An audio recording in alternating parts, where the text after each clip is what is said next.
Welcome to Student Hours. Joining me today, Dr. David Sim. How are you doing today, David? Very well, thank you. Glad to be here. Now, we're going to be speaking a lot about the Irish question today, and particularly your book, which will be in the link in the description down below. But before we get into that, I'd love to know a little bit about yourself and just particularly what began your interest in history. That's a good question. I liked history at school. It was a subject that I enjoyed doing. I really enjoyed the fact that there was always more to learn, right? You never kind of ran out of things to read, you never ran out of things to discover. So I really enjoyed it in school. I did it as a degree because it seemed like a thing that didn't close off options, right? It's a degree that opens things up. It's not a degree that sets you on a firm, professional career path. And I didn't know at 18 what I wanted to do post-university. I don't think I really gave it proper serious thought. Enjoyed doing the degree, and then there was a kind of momentum. I got offered funding to do a master's, did the master's, enjoyed the master's, and then the next step was the PhD. And I guess I haven't really lost that initial kind of enthusiasm. I love the subject. Some people, so I'm an American historian, I'm a historian of the United States. Some people come to that because they are really interested in the United States. They're Americanists, and they think of themselves in those terms. And I totally get that. But I come to it as a historian. I'm really interested in history, in the way people tell stories, the way people think about the past and present the past, what gets remembered and what gets forgotten. And so, I don't know, that initial enthusiasm, I think, is still there. That's interesting, and you touched on something that I think is interesting, because there's a bit of a misconception, I think. Maybe this was just where I grew up, that some people thought with history that it is a very closed box. To be honest, I always remember sometimes other kids' dads sort of saying, well, why are you studying history? What are you going to do? Yeah. Do you know what I mean? You need to go to the centre of London, whatever, earn some money, son. Do you know what I mean? What are you going to do with history? But actually, you just touched that actually it can open a lot of different doors there. Could you just expand on that a little bit? Because I think it's quite interesting. Yeah, I mean, it's kind of... it's the admissions tutor pitch, right? So I used to be an admissions tutor. I would tell prospective students and their parents this, but it's true.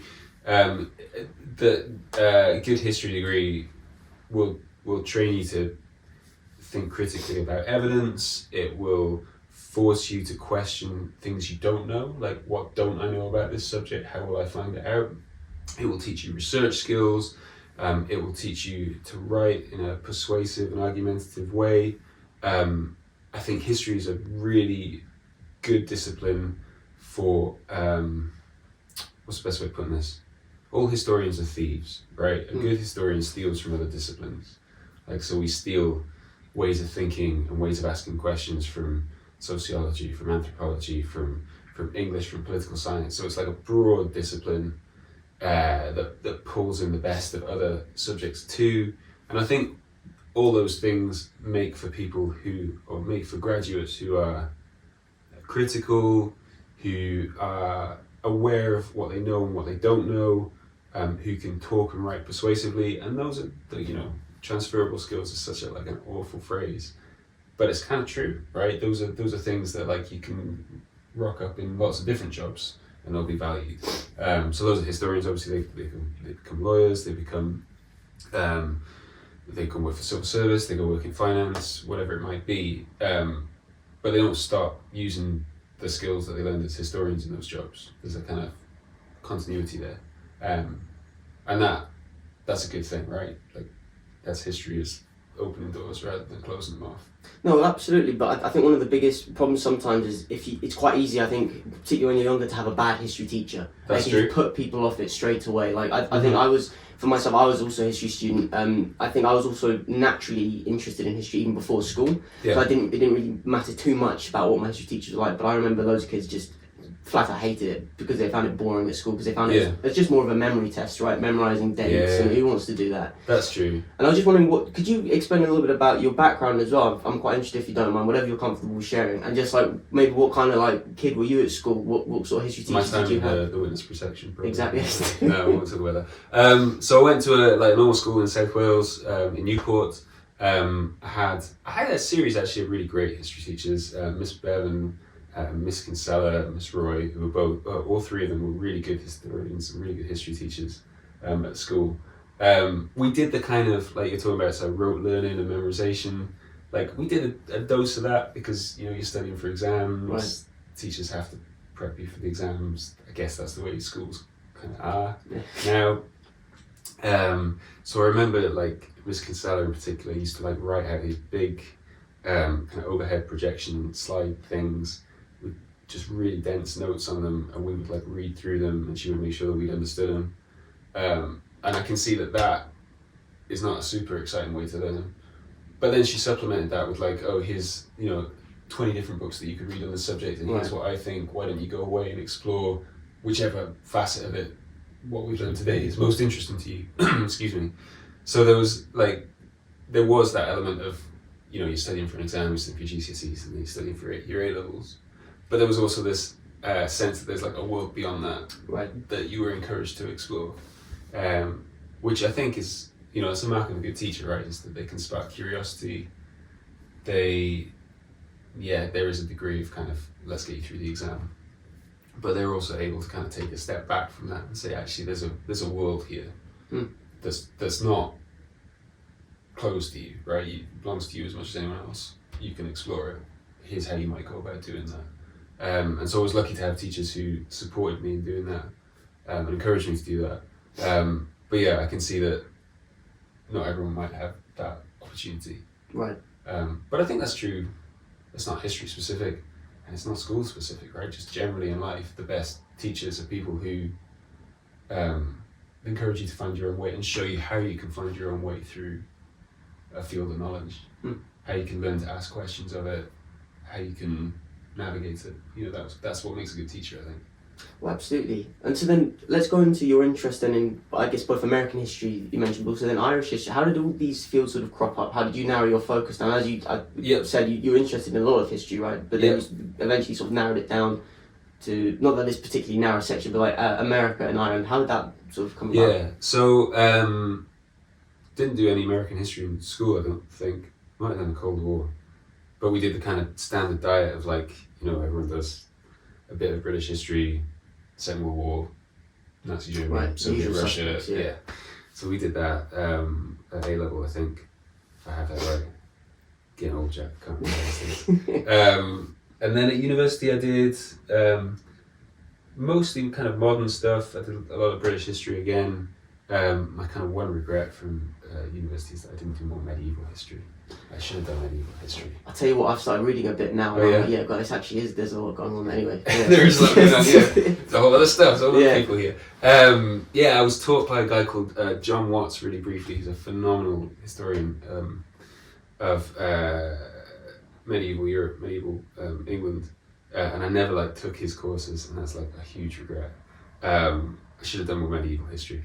What was my point? As part of my sort of undergraduate program, I did US history for the first time and came to it from British history. So I did 18th century British history, American Revolution, and then was like, okay, this is interesting. I'll do more US history. Start doing 19th century stuff.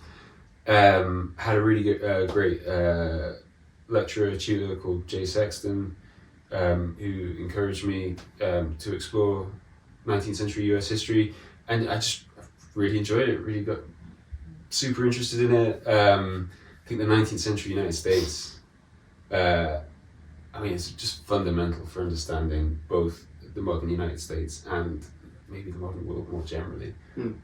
This is the era of mass democratization, of emancipation, of nationalism, of imperialism, of scientific racism, all these kind of big meta forces that shape the world that we live in. You can study through the 19th century US, and that really kind of caught my imagination. And that's where I ended up kind of doing research. I ended up as an Irish historian because I fancied an Irish girl. So which is a kind of glib answer, but sort of true. That's what we want here. Glib answers that are also true. So I did a master's in, I'm just rattling on here, aren't I? No. I did a master's in history of the United States. And at the end of that, in the course of that, was considering whether I should do doctoral study, study for a doctorate. And I thought, this is enjoyable. I like what I'm doing. I'd be interested in studying further. If I could get paid to do it, that would be great. And so I had to come up with proposals, like what is the thing that you want to study? And so I sat down, I remember sitting down and coming up with a list of 4 or 5 possible subjects, and pitched them to my supervisor, and 3 of them were dreadful, like really just. What do you mean, as in they were just bad ideas. Really? What could you tell? I can't remember what they were now. I mean, these were things I came up with like in the course of like a half hour. 3 of them were rubbish. 1 of them was okay, but a bit boring. And it's ended that somebody else has written a book on it, so I feel like validated. Like that was a project that could have worked. Someone's written a book on it. I'm slightly glad that it's not mine. Like, I obviously won't name names. But that would have been a boring 3 years. And the 5th was what became the doctorate and then became the book, which was on the Irish question and U.S. foreign relations in the 19th century. And so there are a couple of ways of spinning that story. One is the intellectual way, which is it's about nationalism, imperialism, at this really important juncture in American history, when people are thinking about what it means to have a nation state, what it means to be anti-imperial in the United States, and they're projecting that outwards, and they're looking at Ireland, and they're trying to conceptualize this place and think about this place as it is going through its own attempt at national self-determination in the 19th century. And that's really interesting and really important, and it's complicated, of course, by the fact that there are hundreds of thousands of people from Ireland arriving in the United States each year in the late 1840s and 1850s. So there's a bundle of important questions there that are interesting. Another way of thinking about it is that I really fancied this Irish girl, and this was a way of like demonstrating that I was interested in Irish things, and I could marry that to my interest in US history, and that would make me look cool. Well, so I think both are valid. Both are valid, yeah. I mean, they complement each other. That's right. And what's the phrase we use? Like, they're mutually constitutive. That's the intellectual phrase, right? They buttress one another, they support one another. And so that was the project that I proposed, and I thought it would be interesting, and it was really interesting to kind of explore this world where, you know, the era of the American Civil War, the American Union is kind of collapsing. It's not inevitable that the United States will survive as a self-determining country in one piece. It's hard to imagine that, isn't it? It is, yeah. I mean, this is one of the really fascinating things about history, right? It's contingency, is what we take to be inevitable, is actually the product of, you know, huge uncertainty in the past. And at the same time, you've got this other group of people, these Irish nationalists, who are trying to build their own nation and who are looking to the United States and saying, look, here's a successful national, democratic, republican, anti-British, or at least anti-imperial state. We could have that. So yeah, that was. I've kind of rattled on there, haven't I? No, not at all. You've actually just made now a perfect introduction into your book anyway. Okay. What exactly was your timeline that you decided to focus on for your piece of work? So it's the 19th century Victorian era. Yeah. Do we go from sort of the 1840s? Yes. To around the sort of the turn of the. Yeah, that's about right. Sort of the end of the century. Yeah, that's right. So, most interested initially in the 1840s and 1850s, where there's this kind of at least 2 processes happening. One is the expansion of the United States. So the United States today, as most people imagine it, has that logo map outline, right? The silhouette of the United States that we know is a product really of the 1850s. I think that's Benedict Anderson's phrase, right? The logo map. But that's what you imagine when you think of the United States. But obviously until the mid-1850s, the United States does not look like that, right? It's a much smaller entity. In the course of like a decade, it expands massively across the American continent. It goes to war with Mexico in 1846, seizes a great tranche of territory in the American South, what's now the American Southwest, California. It settles a border dispute with Britain in the mid-1840s as well, which secures the kind of Pacific Northwest. kind of hipster idyll of Oregon and Washington State up there. And it sort of fills out its borders as we know them today during this period. So there's a period of fluidity. That's not an inevitable process, it's contested. Some people are vehemently opposed to American expansion in the United States. Some people in Britain are vehemently opposed to American expansion as well. There's a period of uncertainty, of fluidity, but that territorial expansion is happening then. At the same time, another process is happening, which is the massive influx of migrants from Europe, particularly from Germany and from Ireland, in response to kind of three things. The first is failures of political revolutions. So large numbers of people leave after the failures of the 1848 revolutions.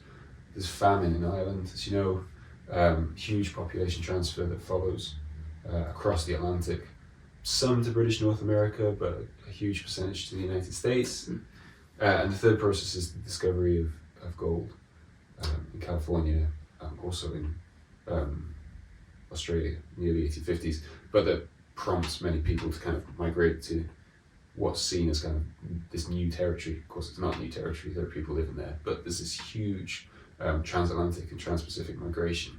So this kind of two processes, both fluid, both contested, both uncertain, came together in the 1840s and 1850s, and I was really interested in the kind of place of Ireland within that and the way Americans think about Ireland and its future, given this kind of sense that all things suddenly become possible, right? There's this huge fluidity, this huge sense of the world that we have known is not immutable, right? Things can change and they can change very, very quickly.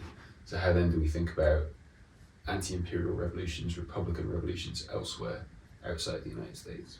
That's fascinating. Do you think that, does this sort of rhetoric begin with kind of like the French Revolution, would you say, and then like the sort of Haitian, would you say, does this sort of spark this idea? But then, as you mentioned, then particularly in 1848, isn't it really? Yeah. Yeah, I mean, maybe I've missold your story there as well, because one of the things that 1848 does is make Americans sometimes think that their country is exceptional, right? 1848 is this moment of opportunity, but then there's no kind of follow through from that. And so sometimes Americans turn against the idea of foreign revolution, or they become skeptical about foreign revolutions. They think that US Americans, white US Americans, are kind of uniquely capable of forging a successful revolution, and other people are, somehow lacking the Republican spirit or whatever it might be to successfully prosecute this. But yeah, you're right. I mean, one of the things that we see through the 19th century is the kind of the percolation of the unfolding of the logic of the French, Haitian, and American revolutions, and the implications of them for people in the 19th century, right? So once you've unleashed this idea of the rights of man, once you've unleashed the idea of a black republic, once you've unleashed the idea of the United States as a self-governing anti-imperial democratic republic, democratic in brackets maybe, what follows from that?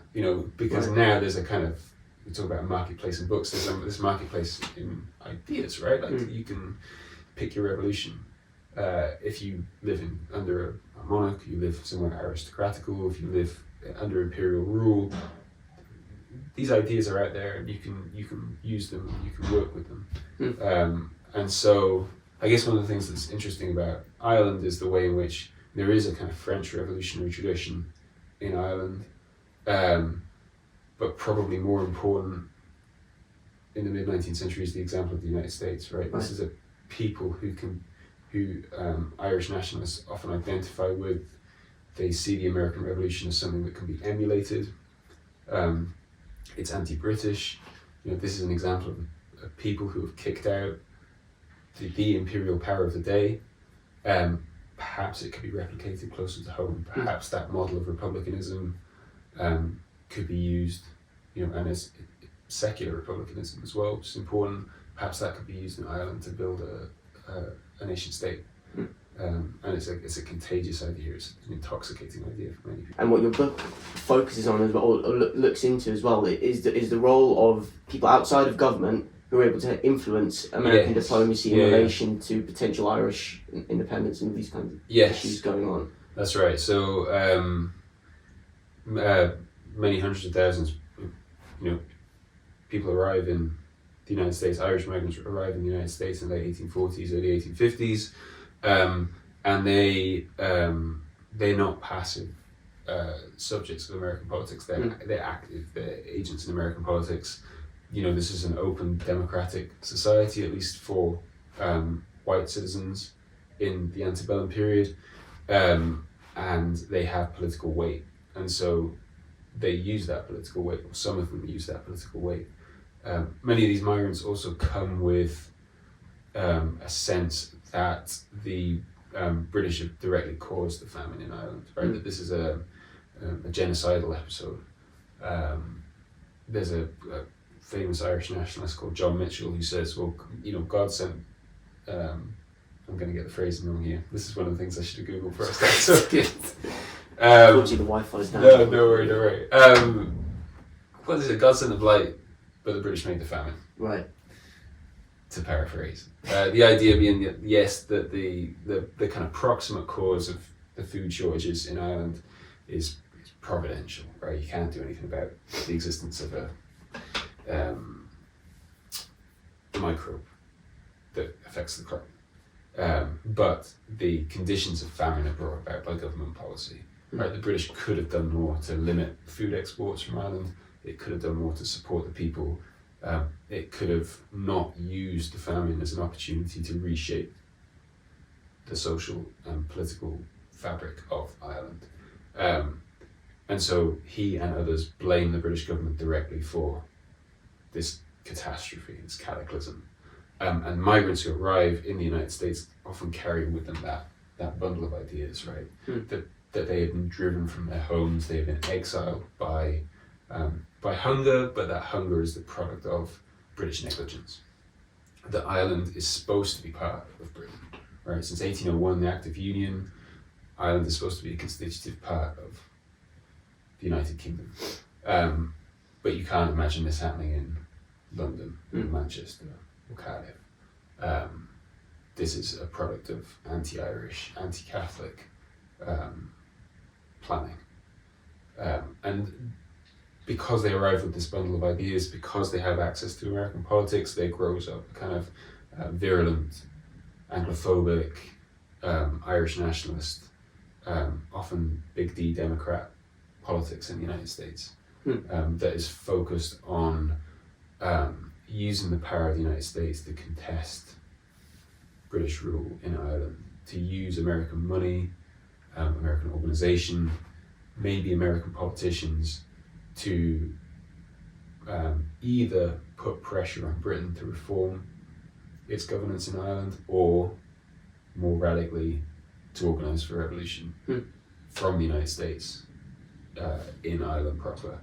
And so of course the period that I'm looking at, which is your original question, like periodisation, 1840s through the 1870s, we have like a cadre of Irish nationalists in the United States who are dedicated to either funding and supporting revolution in Ireland, or bringing the United States and Britain into war with one another, into conflict with one another.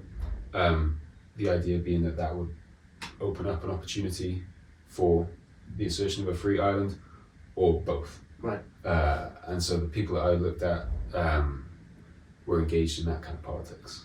Interesting.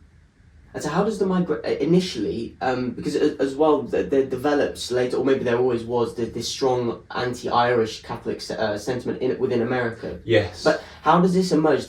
Because doesn't it, if I read correctly, it escalates over time. Yes. And how does this migration initially how do people initially fit in to the regions within America? So there is a kind of long-standing anti-Catholic, anti-Irish sentiment in the United States. It's just kind of the United States is part of a British world in the 18th century, where anti-Catholicism is a kind of fundamental bedrock of political culture in many ways. So there's a hangover from that in the United States. There is also an evangelical revival in the 1830s, 40s, maybe even slightly earlier in the United States, which is a Protestant evangelical revival, which is often anti-Catholic in tone. And so many of these migrants, when they arrive in the United States, they're not welcome with open arms. Right. There's a kind of evangelical Protestant fear expressed that these are, Catholic migrants who are arriving to seize the United States for the Pope, that there will be a kind of pro-Catholic fifth column within the United States now that can't be trusted. So there's a kind of anti-immigrant nativist sentiment that builds up around that. There's also a kind of more pragmatic anti-immigrant perspective here, if we can put it that way, which is a horrible way to put it, but that many of the people who are arriving are starving, are ill, in need of huge levels of support. There's really destitute people who've fled out of necessity often, and who've been on a boat for however many weeks it is across the Atlantic Ocean. They're not arriving in great shape. That's putting strain on local services in Atlantic ports, and so there's a kind of an anti-immigrant sentiment that builds up around that, about cost, about expense to the American state, and things like that. Not the American state, but to local authorities. And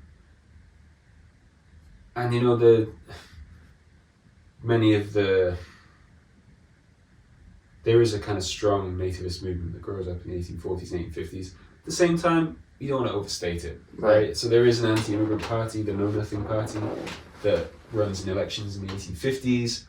It does surprisingly well, and then it kind of fizzles out. It gets co-opted by the Republican Party, which has its own kind of nativist politics. So you can spin it either way, right? There's either a really strong nativist movement, so strong that the Republican Party is forced to accommodate it, or you can say, well, there is a nativist movement, but it's not that strong, because actually when people run as anti-immigrant candidates, they don't do that well. They need something else to kind of latch onto.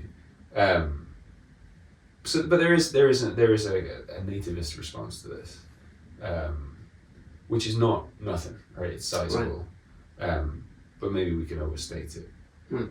Well, this also brings in the theme that we're going to kind of, I suppose, run through with the rest of your book of the role of public opinion and actors outside of government, and the influence that this has on policy making, which is really interesting. Before we delve more into that, though, what is at this time initially, does America have more of a sort of sympathetic view of Ireland, especially in relation to Britain? But yeah, that'd be broadly true. There's a kind of rhetorical sympathy with Ireland, and it's an interesting place to look at, because probably even in Britain too, most people would identify Ireland as a distinct place, right? It is a place with a people, and it's a place with a self-identity as Irish. Again, that's not uniformly true, but broadly true. And so American observers looking at Ireland often say, well, of course, this is a place that's been treated horribly for centuries. It's been subject to invasion, expropriation. It's been subject to religious bigotry. Only Protestants could hold certain offices, and so on, through the 18th century into the 19th century. It's been a place that's been persecuted, but we can still identifiably see something that we would describe as an Irish nation. We can still identify an Irish people, even though they're Anglophone by and large. This is a place that, of course, in an ideal world would be self-determining, right? It would be a nation of itself. Right. And what that kind of rhetoric is really commonplace, right? In the United States. The question that these new Irish nationalists pose is, what are you going to do about it? Like, if you really believe that, what's the consequence of that belief? How far can we push that? If you sympathise with Ireland, if you are happy to indulge in this rhetoric of pro-Irish feeling. You know, if you're Anglophobic, or if you're opposed to British imperial rule, you think the British Empire is a bad thing, as many, if not most, Americans do. Where does that leave you? You know, the consequences of that should be that you would support a movement for Irish national self-determination. And so what the people I'm looking at do is pose that question, you know, in the court of public opinion. Like, what are the consequences of your rhetorical faith in this group of people's ability to govern themselves, right? You say you believe in national self-determination, you say you sympathise with this group that's struggling for national identity. So let's put our cards on the table. What does that mean in practice? It should mean this, right? It should mean support for revolution. At the same time, in the United States, you've got this really interesting process of nation building, right? This is a country that grows out of an anti-imperial revolution, and in many ways, not in all ways, of course, but in many ways it shares, or it faces many of the questions that post-colonial states face in the 20th century, right? What does it mean to not create necessarily, but establish a national identity? You know, what does it mean to be American if there's no identifiable American literature? What does it mean to be nationally independent if you still have to go to London if you want to raise money for a construction project? What does it mean to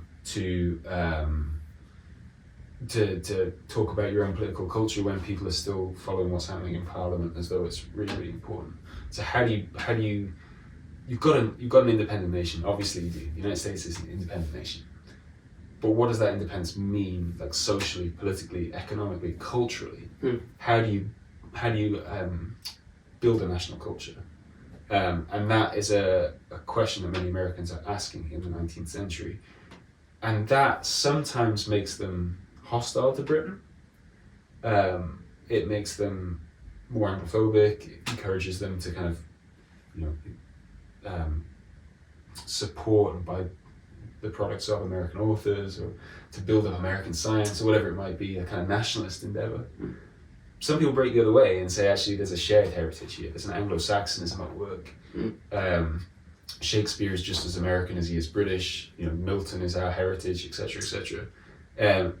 So what does that mean for Ireland? Ireland's kind of like cast out there, right? So there are Americans in the 19th century who are talking about race, about Anglo-Saxonism, about the Anglo-American relationship in very favourable terms, and that makes them much more comfortable with kind of Irish dependency and Ireland not being a real nation.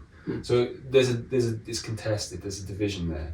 I think there are probably fewer of the second people than there are of the first people. If that makes sense. Yeah. But they do exist, and as the century wears on, actually those people become more prominent. The Anglo-American conversation grows louder.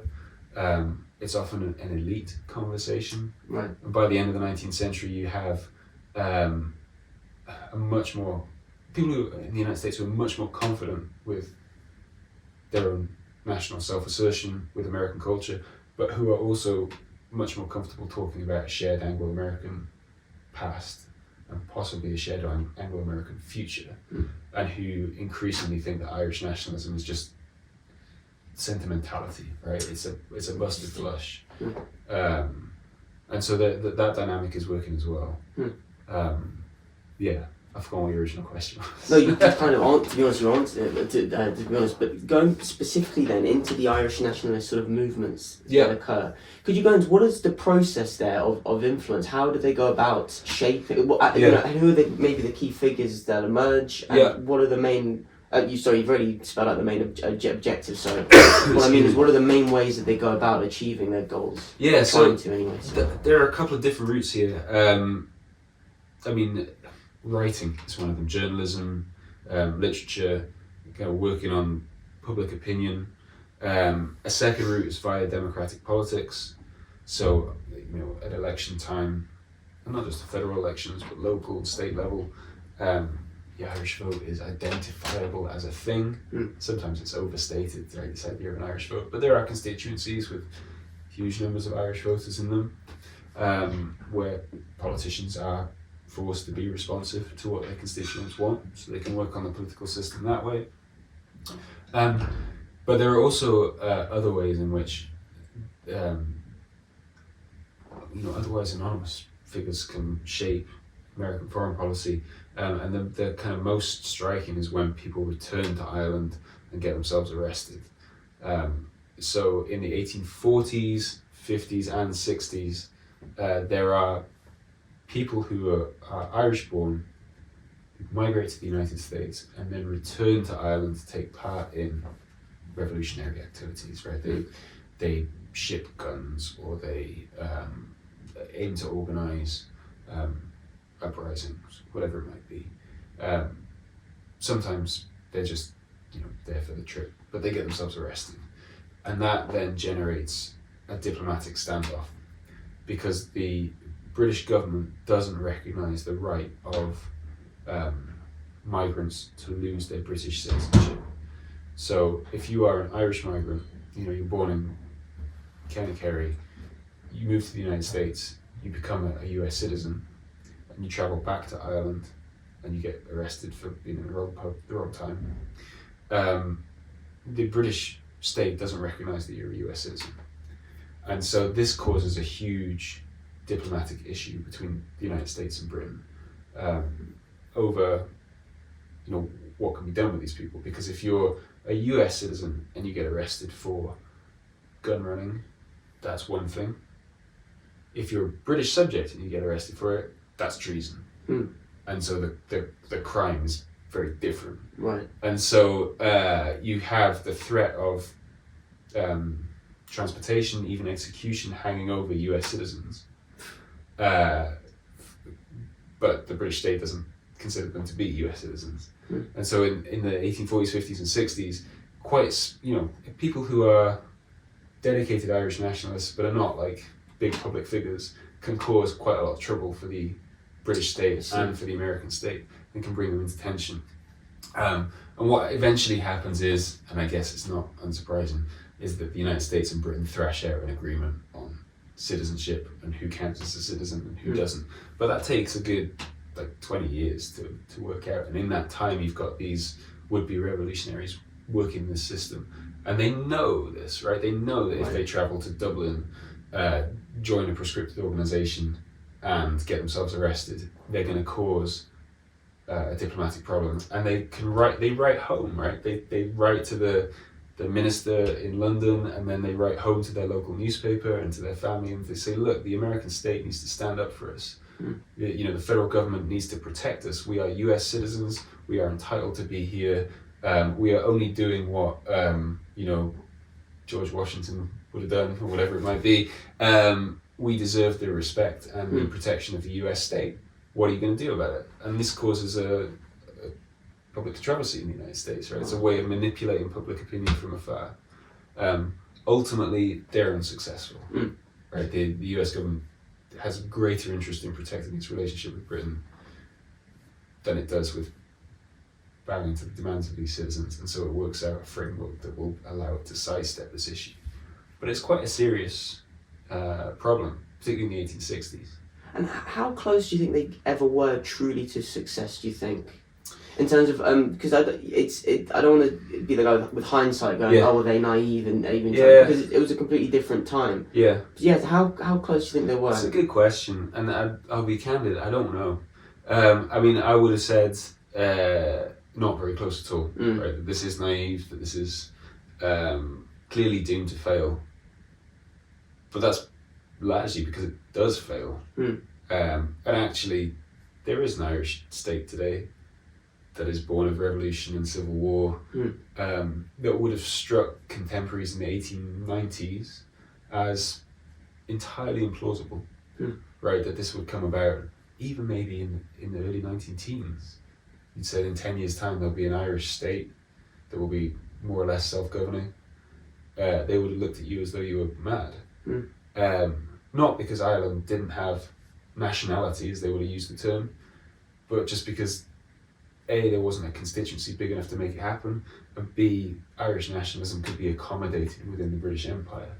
So it seems really implausible until it isn't. Right. And so I guess in the 1860s, it's implausible, and it isn't very likely. But that doesn't mean it's not possible. Same with an Anglo-American war, right? So the great dream of some of these nationalists is a transatlantic war. Seems implausible, doesn't happen. There are points in the 1860s where it could have happened. Like, it's not likely. There are lots of structural reasons in place why it wouldn't happen. But then it happens in the 18 teens, right? There is so War of 1812, there is an Anglo-American war. So, small things can tip into big events. Right. We know that, right? We know that in lots and lots of different contexts. Yeah. So, yeah, it seems unlikely, seems implausible, but then most things seem implausible until they happen, and then suddenly you're looking for reasons why they've done it. That's a great point, the way things can suddenly shift so quickly. I mean, what sort of sources were you using? And in terms of, did you get much insight into what some of these revolutionaries, or nationalists as well, what they themselves thought at the time? How convinced they were? So, or was the goal almost just to spark this almost ideology rather? So the source base for a lot of that is something called the Congressional Serial Set, which is a super boring name. But basically diplomatic correspondence, which is also a boring name. But there's like layers of bureaucracy here. But you get yourself arrested in Dublin. Sometimes people get arrested because they look American, right? They wear an American fashion. They're wearing a nice coat and nice shoes, so they get arrested. They're clearly revolutionaries. And actually fashion and revolutionary style is something that's kind of hot topic in 19th century history. Topic for another podcast. Exactly, I digress. There are people better qualified to talk about that than me. So you get yourself arrested. It turns out you really are a revolutionary, but you don't tell the police that.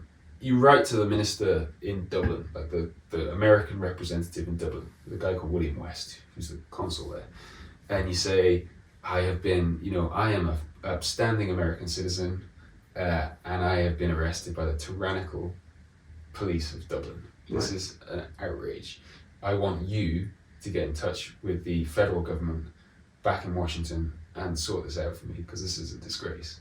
At the same time, the same person will probably write a letter home to the New York newspaper or Boston newspaper, wherever they're from, saying, I've been arrested, this is outrageous, look at how American citizens are treated in Ireland. At the same time, they write a letter to the minister in London, who's a guy called Charles Francis Adams, who just hates dealing with this. He gets really frustrated. And he writes a diary where he's like, I had to deal with another case of one of these guys today. Anyway, so you write these series of letters, and so you've got this kind of bombardment of correspondence making the case that this is outrageous, you're being treated entirely unfairly. Even if you were engaged in revolutionary activity, it's legal, or it's at least permissible or morally justifiable. And so they work on public opinion through the press, through their families back home, and through these government representatives who are obliged to help them, right? It's their job. The diplomatic representatives, they're obliged to help them. And so we have this kind of source record of all these letters going back and forth, because it does cause a controversy. And so Congress asks for, we want to see all the correspondence relating to American citizens arrested in Ireland in the last 2 years. And so the government is forced to produce these huge volumes of printed correspondence, of letters going back and forth from prisoners to the consul to the minister, the prisoner to the minister to the Secretary of State in Washington, Secretary of State to the guy in Dublin, and so on and so on. So there's this kind of web of correspondence. Right. And, a lot of it is diplomatic correspondence. It's not super, exciting to read, but there are nuggets in there, there are gems in there. And so you get two things. One is the gems, right? So you get people making their case in their own words, which you probably wouldn't get otherwise, about their engagement with Irish nationalism, sometimes their own past, their own social histories, and why they've ended up where they've ended up. So these revolutionaries talking, sometimes in letters, sometimes they get put on trial and they articulate this stuff. And you get the kind of the process, right? Structure, the way diplomacy is actually playing out, right? It's not two middle-aged white dudes smoking cigars in morning coats sat down together. it's, you know, the consul sat across a desk in a prison in Dublin talking to a guy, and you know, that's diplomacy, right? Those are they're small conversations, they're small micro forces in the grand scheme of things, but that's how it's playing out. That's how this big abstract debate about citizenship and American independence looks when you boil it down, right? It's this conversation happening in a courthouse somewhere. So there's the source material is actually kind of voluminous, right? There's a lot of it, and it's official, but it's a, you know, you can say it's an elite source, right? It's a governmental source, but through it you can get at the voices of people who are otherwise relatively obscure in the historical record. It's one of the interesting things. Like, I'm not a legal historian, although I sometimes wish I was. But like, legal history is really interesting because you get the state, this behemoth, confronted by, you know, people that it kind of needs to comprehend, and so you get people speaking about themselves in these elite settings that you wouldn't otherwise have, right? And, you know, they're articulating why they did these things or how they feel about X, Y, and Z, and so these kind of very elite sources can lead you to otherwise difficult to cover people and stories.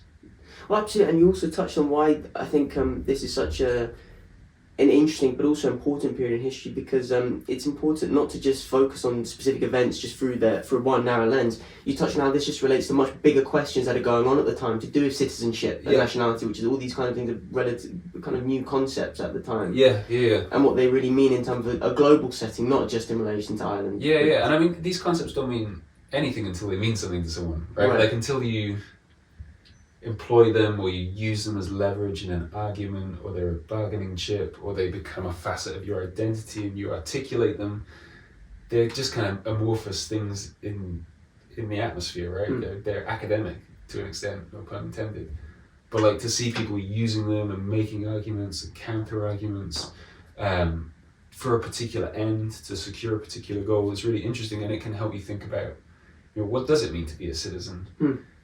What does it mean to claim nationality? Can you claim more than one nationality? Okay, well then, how many nationalities can you claim? How do they fit together? You know, where are the tensions here? And you can see that kind of play out in these sources. To kind of conclude, I suppose, this chapter of history, how does this really end? Because ultimately, am I right in kind of suggesting this ultimately kind of brings the relationship between Britain and America kind of closer together, ironically, after all of this? Yeah, that's right. And so one of the things that emerges in the second half of the 19th century, 1860s, 1870s, is a shared sense that both Britain and the United States face their own Irish questions about what to do with a population of self-identifying Irish people who they see as subversive of the Anglo-American relationship, or problematic for the Anglo-American relationship.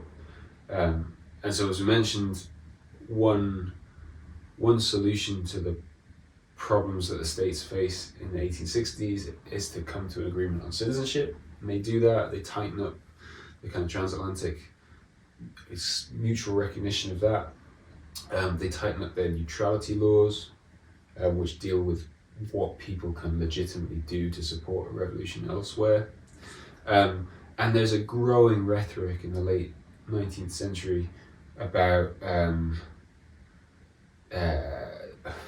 how the Irish question might be solved, by which they mean how Irish subjects might be reconciled to British rule. And so in Britain, that takes the form of kind of the Gladstonian reforms of the late 19th century. So disestablishing the Church of England in Ireland, offering the possibility of home rule, so Irish self-government within the British Empire, much as Canada achieved in the 1860s, 1870s. And so reconciling Irish subjects to, you know, parliamentary rule of the crown in Ireland. And it's kind of, you know, what the activities of these Irish nationalists demonstrate to these elites in Britain and the United States is that they both have an interest in marginalising Ireland. You know, that kind of sympathetic indulgence of Irish nationalism has produced the Fenian movement of the 1850s and 60s, this kind of radical Irish nationalist movement, which is no good for either government. And so there's a kind of move towards a closer Anglo-American relationship. By the end of the 19th century, a greater emphasis on Anglo-Saxonism, Anglo-Saxon rhetoric, this idea that there's some kind of shared lineage there, goes hand in hand, I think, with a growing acceptance of and even admiration for the British Empire in the United States. So there are far more vocal pro-imperial voices in the late 19th century than there are at the beginning, if that makes sense. Yeah. And simultaneously, British elites looking to the United States for lessons about how they might gently democratize the British state, make it more representative without indulging in anarchy, without kind of undoing what's good about the British Constitution. The kind of key figure here, I mentioned him already, is Gladstone. So there is a cult of Gladstone in the United States in the late 19th century. He is held up as the kind of great liberal statesman of the age. And he's a liberal. He's very interested in the United States. He's kind of an interesting figure, actually. I'm going to go off on a tangent here. Please do. Tell me if it was super bored. But like, Gladstone's interesting from an American perspective because he stands up and supports the Confederacy during the American Civil War, or comes close to articulating support for the Confederacy. He describes the Southerners as having created a nation, which is seen as like heresy, right? He's gone overboard and admitted that the Confederacy is a real nation state. And so he spends a lot of his later career walking that back with Americans, right? So he kind of comes out as a sort of supporter of the Confederacy. Everyone in the North is outraged, disgusted by this. The Union wins, the North wins. And so Gladstone looks pretty silly. And so he has to kind of spend the late 1860s, 1870s distancing himself from his former near support of the Confederacy. So he's an interesting figure, but that doesn't really damage his reputation as a kind of, in the 1870s and 80s in particular, as a kind of like great liberal hope of the age, right? It's a great statesman. I've forgotten what my point is, but there you go. That there's this kind of approach in the late 19th century. There's a kind of sense of an Anglo-American relationship, kind of almost in inverted commas, the origins of a special relationship, although I think that term's like, A, we're looking backwards, so it's teleological, and B, it's kind of a problematic term anyway. But this kind of racialized idea of an identity between the United States and Britain, both imperial powers, both dealing with subject peoples who are problematic or difficult for them as they see it. And so that bundle of ideas has been articulated more clearly in the late 19th century.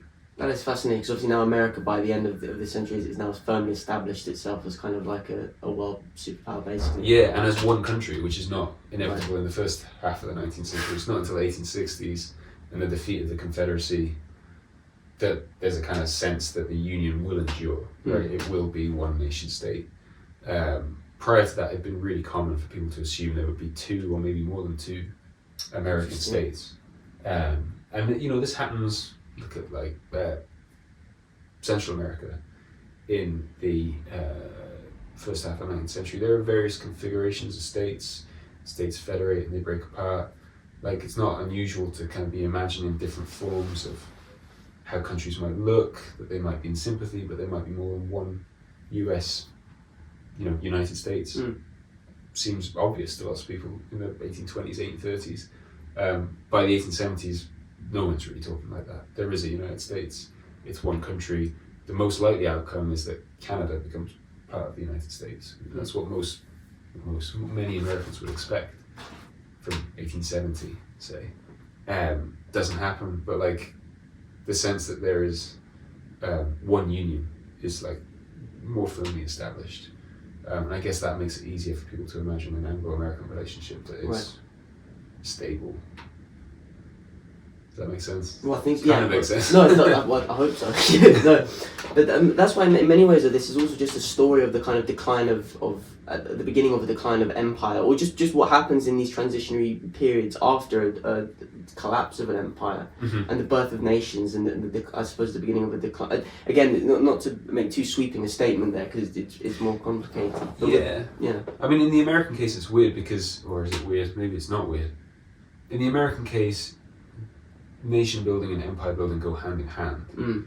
So as the United States expands westward, as it consolidates itself as a nation state, this one state that covers from the land from the Atlantic to the Pacific, from the Rio Grande to the border with British North America, which is now Canada, as it's filling in that map, as it's consolidating a nation state, as it's building railroads across the continent, flooding the West with white settlers, as it's dividing up land and selling it off, as it's as it's consolidating itself as a nation state. It's also engaged in empire, right? It's clearing that land of native peoples.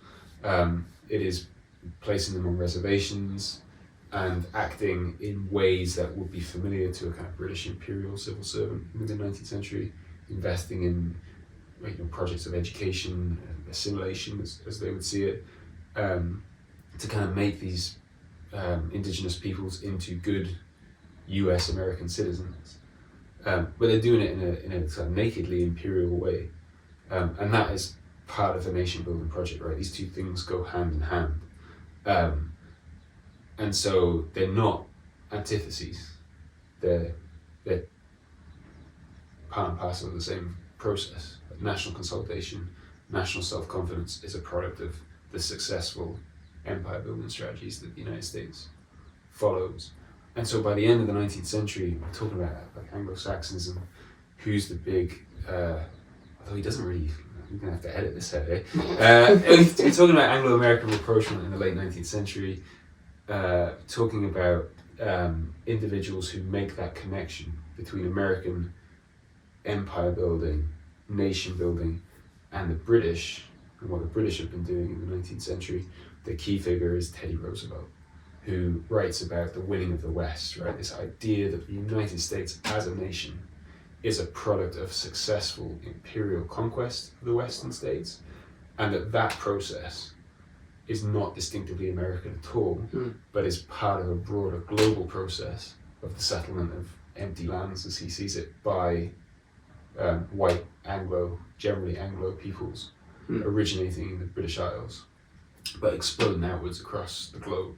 So the United States is just like Canada, it's just like Australia, it's like South Africa. It is the product of the kind of determination of Anglo peoples to spread the rule of law, Protestantism, the English language, and so on and so on.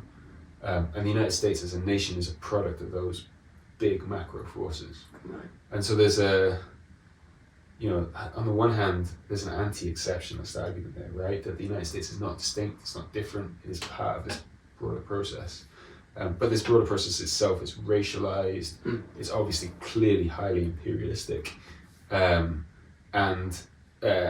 you can see in his writing how these three processes go together: nation building, an embrace of American imperialism, and the growth of a confident Anglo-American relationship, because both Americans and British subjects are engaged in the same global rush for land. Right. The I don't know how we would put it, spreading of civilization. Civilization is a big buzzword for Teddy Roosevelt. This idea that that's the product of Anglo-American expansion. Wow. Well, look, and by the way, the link to the description to this book is in the description down below. Sorry, please go and check it out if you want to read about this topic in much more detail. I can't recommend it enough. But look, what else are you currently working on, if you don't mind? Two things. So one is a project that it looks at microhistory. So the study of very small case studies, often individuals' biographies, to illuminate American foreign relations in the long 19th century. So that's like a project with a bunch of other fantastic historians who are much cleverer than me. What we're interested in is in lots of other parts of the world, the idea of global microhistory is really common. So people use really small case studies to illuminate global processes, global histories. And in the United States, that hasn't really happened. So why is it that the United States has not replicated what's happened in global microhistories of the Middle East or Asia or wherever it might be? So I'm part of a project, helping organise a project that looks at that. So that's one thing. Okay. The second is I'm writing a family biography of the Seward family, centering on a guy called William Seward, who is Abraham Lincoln's Secretary of State in the 1860s. Really important figure in American foreign relations, who is often held up as the kind of architect of American imperialism. And I came to this as a kind of foreign relations person. I was interested in the extent to which that was really true. I'm not sure it is true. But as I got kind of into the weeds with him, I got really interested in his family. Like, his family are actually in many ways more interesting than him. So he's often held up as a leading anti-slavery politician in the antebellum period. He is a leading anti-slavery politician, but he comes from a slave-owning household. So, how does that work? What's happening there? He is, let's say, a paradigm of an anti-slavery statesman. He's not even the biggest anti-slavery voice in his own household. Like, his wife is a far more vehement and committed abolitionist than he is. So she's really interesting, and in many ways more interesting than him. And I'm interested in the way that, like, later generations of his family kind of rewrite his life or present his life or curate him for a popular audience. And so he gets kind of transformed into this visionary statesman who anticipates the expansion of American power in the 20th century.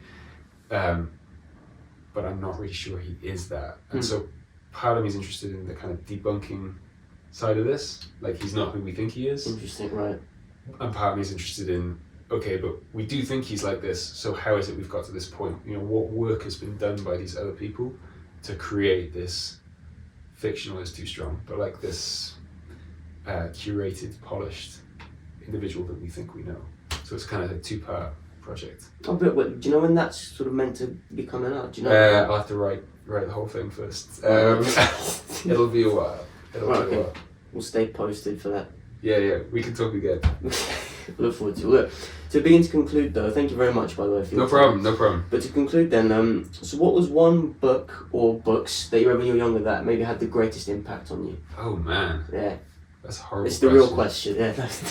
I should have thought about this before we started.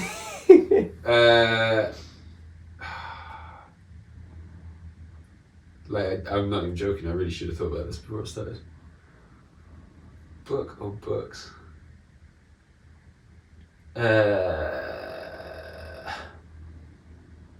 Don't read books, so I'm not sure my answer for you. I mean, in terms of like books that I've reread most often,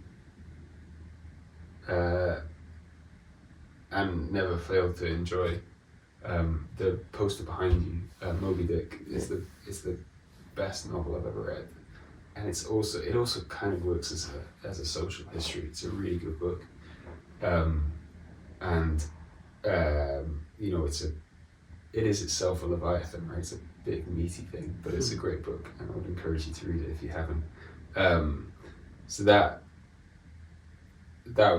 had a big impact on me. I really return to that quite frequently. In terms of like history books, we were talking about this earlier, the Goldhagen book that's on the shelf next to you there. Hitler's Willing Executioners. Hitler's Willing Executioners, which, I mean, it's not my field. I don't know how it's thought of. I would hesitate to say it's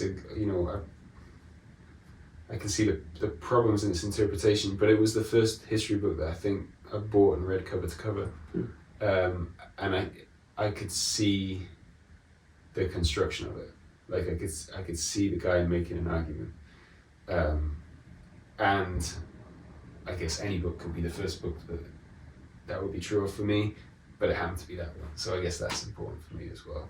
Oh, they're pretty good choices, I think. Pretty solid. Fair enough.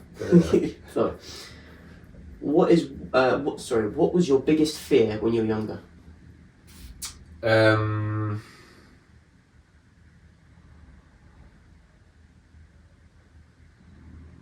Jesus. Roller coasters? Roller coasters? No, I like roller coasters. That's not even true. Biggest fear when I was younger. I suppose my greatest fear when I was younger, though, not like 5, like 20, would be getting stuck doing something you don't want to do. Right. You know, a job that you hate. Yeah. Which I think is a legit worry. Mm. Like, I think if you can find, I don't think that your job should ever be your identity. In fact, I think ideally your job is never your identity. It's just a job, it's just a wage. And that's important. But if you can find something that you don't resent, that's important. So yeah, I guess that would be my greatest fear. How do you think you kind of, I guess, addressed that when you were younger? Like, what I mean is... Well, that's a good question. I'm not sure there's anything you can do to make that happen, other than be confident enough to try things that you don't know you like, in case you do like them. Right. But it's an easy answer for me to give. And I appreciate there are only so many, most people don't do a job that they want to do. But if you can, you should. What is your biggest fear today?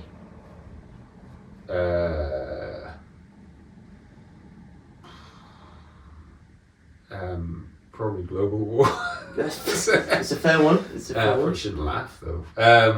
My biggest fear If you're today. not laughing, you're crying. Yeah, that's true. Actually, I think probably genuinely it's that history teaches us that things can always get worse, and they're already quite bad. So, I'm not confident that they're the state of the world. No. The worrying thing is, I think that's a common one that occurs in this podcast as well, so that's even more worrying. So, anyway. Yeah, that's sobering, isn't it? No, look. On that happy note. No. What is one piece of advice you'd give to your younger self? Relax, it's gonna be alright. Yeah? Yeah. What is one piece of advice you'd give to young people today? If you can, relax. It's gonna be alright. Alright. Maybe more specifically though, maybe in terms of being in that phase, I'm interested particularly in that phase, 18 to early 20s, when you're kind of, it feels like you're kind of then, at least for me, it felt like you're kind of then booted into the sort of quote-unquote real world, and you're like, oh god, what do I do? I mean, it's easy for me to say, but do new things. Like, do things that aren't comfortable. I mean, like a really tiny example is the medieval history thing I mentioned earlier. Like, I didn't do that because I'd never done it before and I thought it'd be hard. Like, but I should have done it. Like, and we're talking about like a module choice then, so it's hardly life advice, but just in general, like, if you think you might be interested in something and you have the opportunity to try it out, don't find a reason not to do it. Because at the absolute worst, it will be a marginal waste of your time and you'll probably have learned something anyway. But there's a percentage chance that it will be something that you really relish doing and you're glad that you made the decision. So that and don't give up sport. On that note, Dr. Davidson, thank you so much for your time. It's an absolute pleasure. Thank you for having me. Pleasure.